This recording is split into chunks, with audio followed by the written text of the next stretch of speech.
some tough decisions to bring workers, management, everybody together in order to revitalize the industry.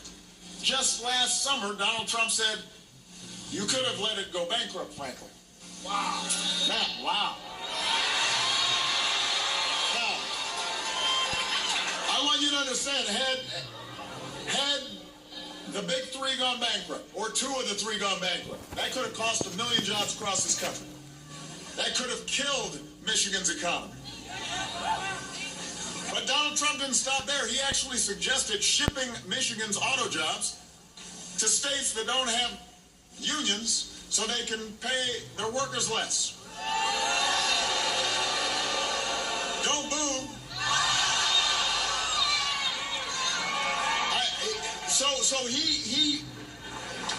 He said this. Look it up. He said, squeeze Michigan, make Michigan hurt, then your auto workers would have no choice but to accept less pay. That is not somebody who's a champion for working people. Don't boo. Oh, he can't hear your boos, but he'll hear your votes tomorrow.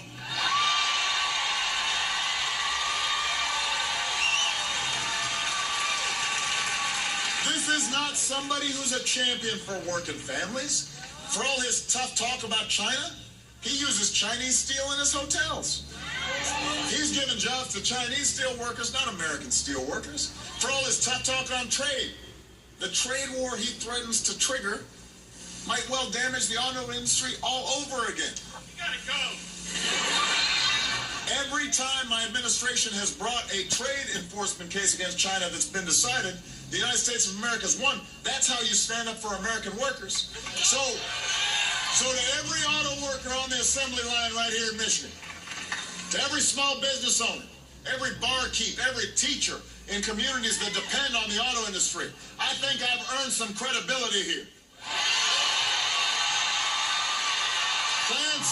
Plants that were closing when I took office are working double shift now. The auto industry, it has record sales. I think I've earned some credibility here. Manufacturing jobs have grown at the fastest rate since the 90s. When another Clinton was president, I think we've earned some credibility here. So when I tell you that Donald Trump is not the guy who's going to look out for you, you need to listen. Do not be bamboozled.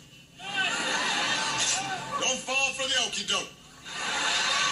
In his 70 years on earth, the Donald has never shown any regard for working folks. I don't think he knows working people, except for the folks who clean up in his hotels and the folks who mow the fairway on his golf course. He didn't care about working people then, he won't now. Meanwhile, Hillary Clinton is going to put forward the biggest investment in new jobs since World War II. She's got plans to grow manufacturing, plans to boost people's wages, plans to help students with their college debt. Specific plans, not vague plans, not imaginary plans, not plans that don't add up. She knows how to do it. And that's why she needs to be the next president of the United States, as long as you vote.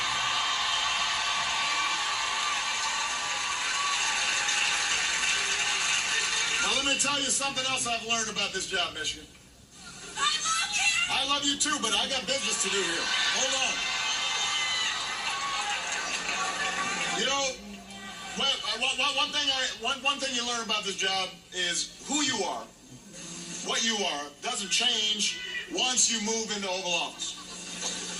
It only gets magnified. A spotlight is put on you. It's like an EKG for your character. If you denigrate minorities before you take office, then you'll denigrate minorities after you take office.